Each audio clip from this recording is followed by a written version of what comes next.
G'day guys, welcome to AFL Legends Unite. I'm Darryl Atkinson. Today I'm going to be previewing the West Coast and Fremantle clash, the derby in Perth. This is a big game, this is huge. Honestly, looking at the way West Coast have been performing this year at the moment, I'm not looking at last week in particular. Yes, I know they got smashed at the MCG.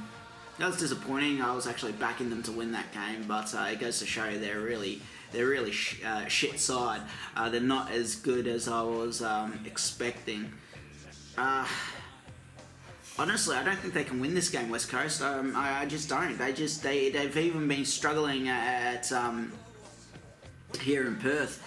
And the one thing that's caught my eye, I remember was watching the them take on who was it that they took on? Give me a sec, guys. It wasn't North Melbourne. It was another. St Kilda. St Kilda. That was right.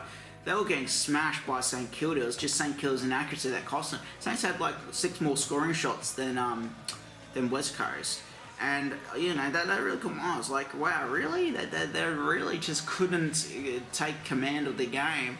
Like, yes, they got the scores and they got the goals that gave them the win, but for 3.5 quarters, it was all St Kilda. It was just, it was just a really hard to watch game from an Eagles perspective. But yeah, I think Fremantle will win this game. Looking straight at the stats, on average in disposals, it's 392 West Coast to 379 Fremantle. Which isn't really much as a surprise there. I'm just going to go straight to the efficiencies, and 74% for West Coast, 75% for the Fremantle Dockers. These are the exact. Wait a second. These are the exact same. Wow, really? Okay, that's very interesting. 53% West Coast in terms of average inside 50, 47% Fremantle. Very similar to what I was talking about in the last video with North Melbourne and Gold Coast. So that's quite interesting. That's what's picking me up. 52 to 49 in favour of West Coast in terms of inside 50s on average. Contested possession is very even, 140 to 139 in favour of the Eagles. Bit of a distance in uncontested possessions, which is probably where West Coast are probably going to actually struggle in this game, to be honest. I don't think they'll have many opportunities for uncontested possessions. I think they're going to be mostly contested possessions. And that's 255 to 241. If West Coast is able to find some space and get some room, and they're able to move the ball up in a decent amount of time, they can probably get those uncontested possessions actually hit and ping a target inside forward 50. But yeah, average in marks inside 50, 13 to 10, while average contestant marks 13 to 10 also, so in favour of the West Coast area. It's the exact same thing there. Looking straight to the interception possession, and West Coast obviously dominated, 71% to 60%.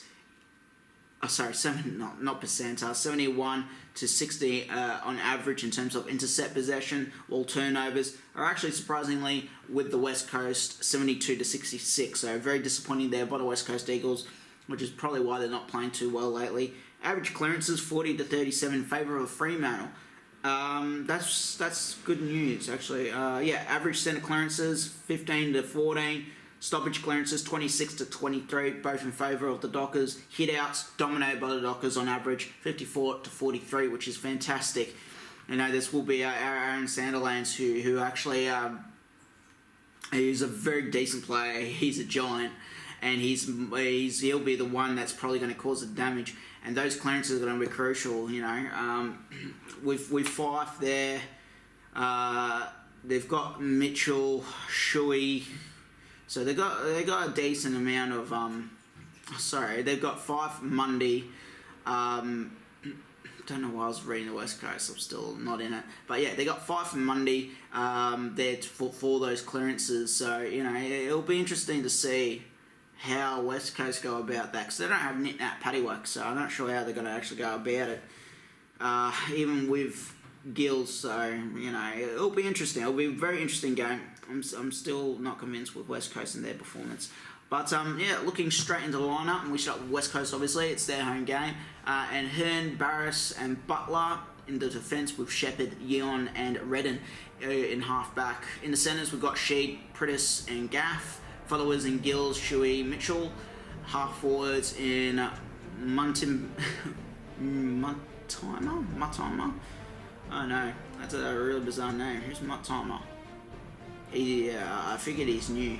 Okay, fair enough. So he's new, so congratulations to the kid playing his first game here.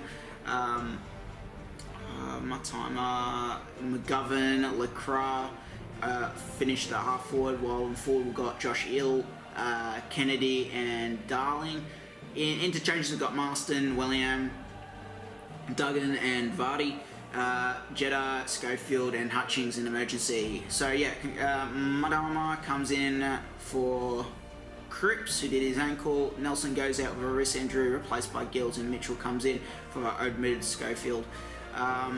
Congratulations to Jack Redden playing his 150th game for the club. Straight to the Fremantle Dockers lineup, and we've got Hughes, Hemling, Spur, Ibbotson, Johnson, Blakely in defence. In centre we got Tucker, Neil, Bradley, Hill, half forward in Crozier, McCarthy, Langdon. Forwards in Walters, Kirsten, Gray. Followers in Sanderlands, Fife, Mundy. Interchange in Logue, Sheridan, Weller, and Ballack. Emergencies in Shubin, Griffin, and Taverner. And yes, Ballack comes in for a Stephen Hill who did his hamstring last week. But a big congratulations to Walters playing his 100th game, and a massive congratulations to Aaron Sanderlands who's playing his 250th game for the Fremantle Dockers. But yeah, this is a 50-50 game. 50-50 game. Hey, you got to be optimistic here. This is going to be interesting. The derby, no doubt, probably watched by everybody around the country. I'm not sure if people really would be watching the North Melbourne Gold Coast clash, except for the supporters, obviously. But yeah, this is a huge game. I'm sticking with Fremantle by 20 points. I know West Coast are favourites, but yeah, just with the way things are at the moment, I'm not entirely convinced with the West Coast Eagles. But yeah, that's it from me here, guys. Anyway, good luck to both sides. I hope your team wins. And yeah, you all take care, stay safe, and I shall see you in the next video.